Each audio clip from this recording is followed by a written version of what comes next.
Bismillahirrahmanirrahim. Assalamualaikum warahmatullahi wabarakatuh. Saya Gisti Eliana dari HP 8. Saya akan menjelaskan materi tentang sebab-sebab hapusnya hukuman dan permasalahannya. Untuk pembahasan materi, silakan lihat video selanjutnya.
Pertama adalah pengertian hukuman.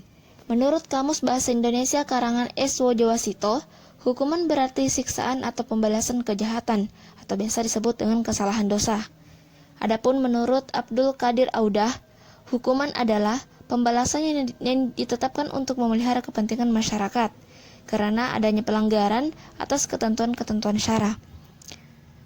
Selanjutnya adalah menurut Sudarso seperti yang dikutip oleh Mustafa Abdullah dan Ruben Ahmad, hukuman adalah penderitaan yang disengaja dibebankan kepada orang lain yang melakukan perbuatan yang memenuhi syarat-syarat tertentu. Selanjutnya sebab-sebab hapusnya hukuman dan permasalahannya. Yang pertama adalah paksaan atau al-ikrah. Paksaan adalah suatu perbuatan yang dilakukan oleh seseorang karena orang lain, dan oleh karena itu hilanglah kerelaannya atau tidak sempurna pilihannya. Atau paksaan adalah suatu perbuatan yang timbul dari orang yang memaksa dan menimbulkan pada diri orang yang dipaksa suatu keadaan yang mendorong dirinya untuk mengerjakan perbuatan yang diminta kepadanya.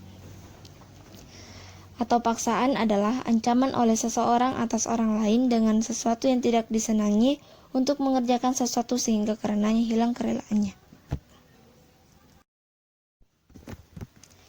Yang kedua adalah mabuk atau al-sukru. Mabuk dalam pengertian umum adalah keadaan keracunan karena konsumsi alkohol sampai kondisi di mana terjadi penurunan kemampuan mental dan fisik. Gejala umum antara lain bicara tidak jelas, keseimbangan kacau, koordinasi buruk, muka semburat, mata merah, dan kelakuan-kelakuan aneh lainnya. Seorang yang terbiasa mabuk kadang disebut sebagai seorang alkoholik atau pemabuk. Namun jika dikaji secara mendalam ilmu filsafat dan agama, mabuk berarti tidak mengerti apa yang dikerjakan namun dalam keadaan sadar. Yang ketiga adalah gila atau al-jumu. Gila ini terbagi atas 3, yaitu gila terus-menerus, gila berselang, gila sebagian. Baik, pertama saya akan menjelaskan gila terus-menerus. Gila terus-menerus adalah suatu keadaan di mana seseorang tidak dapat berpikir sama sekali, baik hal itu diderita sejak lahir maupun yang datang kemudian. Di kalangan fuqaha, gila semacam ini disebut dengan al-jununu, al-mutbah. Selanjutnya, gila berselang.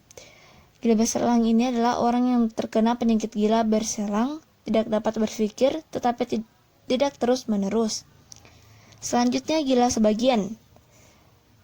Menyebabkan seseorang tidak dapat berpikir dalam perkara-perkara tertentu, sedangkan pada perkara-perkara yang lain ia tetap dapat berpikir. Selanjutnya yang keempat adalah dungu. Menurut para fuqaha sebagaimana dikutip oleh Abdul Qadir Audah memberikan definisi sebagai berikut. Orang dungu adalah orang yang minim pemahamannya, pembicaraannya bercampur baur, tidak beres pemikirannya, baik hal itu bawaan sejak lahir atau timbul kemudian karena suatu penyakit.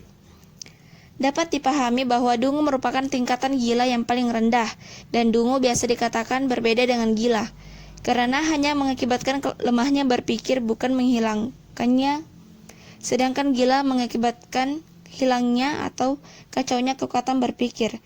Sesuai dengan tingkatan-tingkatan kedunguannya, namun orang yang dungu bagaimanapun tidak sama kemampuannya berpikirnya dengan orang biasa.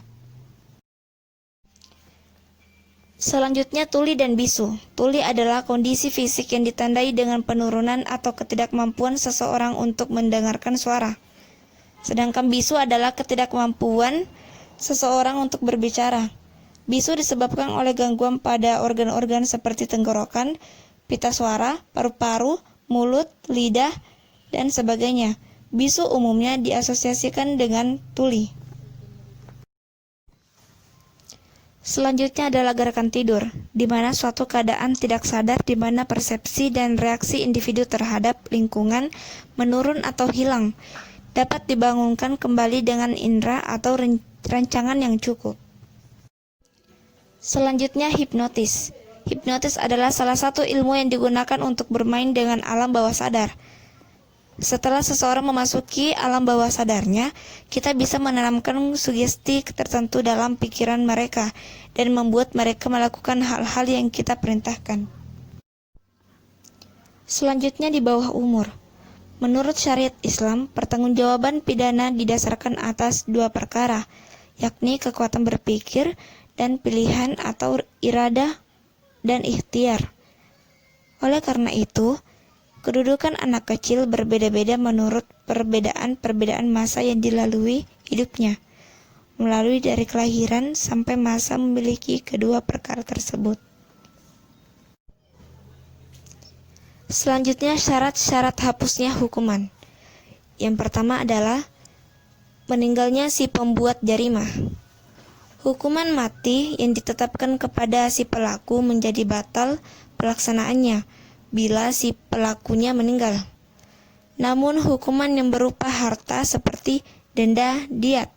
Diat adalah sejumlah harta yang wajib diberikan kepada pihak yang terbunuh.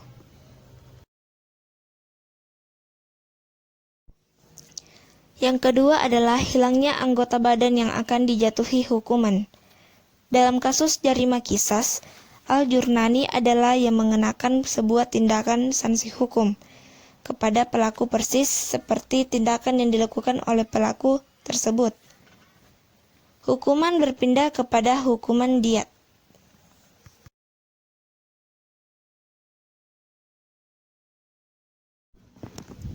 Yang ketiga adalah bertobat. Menurut para ulama, tobat ini hanya ada pada jarimah hirabah. Hirabah berasal dari kata harb yang artinya perang. Menurut buku Fikih Sunnah Jilid 9, karya Sayyid Sabit, hirabah adalah keluarnya gerombolan bersenjata di daerah Islam untuk mengadakan kekacauan, penumpahan darah, perampasan harta, mengoyak kehormatan, merusak tanaman, merusak peternakan, citra agama, akhlak, ketertiban, dan undang-undang baik gerombolan tersebut dari orang Islam sendiri maupun kafir zimmi atau kafir harbi.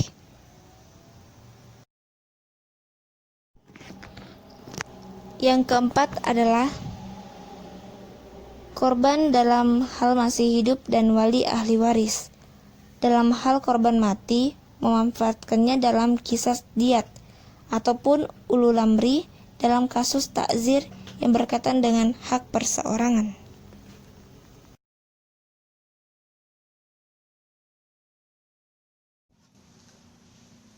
Itulah pembahasan materi yang sempat saya bawakan pada video kali ini. Jika ada salah kata dalam pembahasan materi, mohon dimaafkan. Wassalamualaikum warahmatullahi wabarakatuh.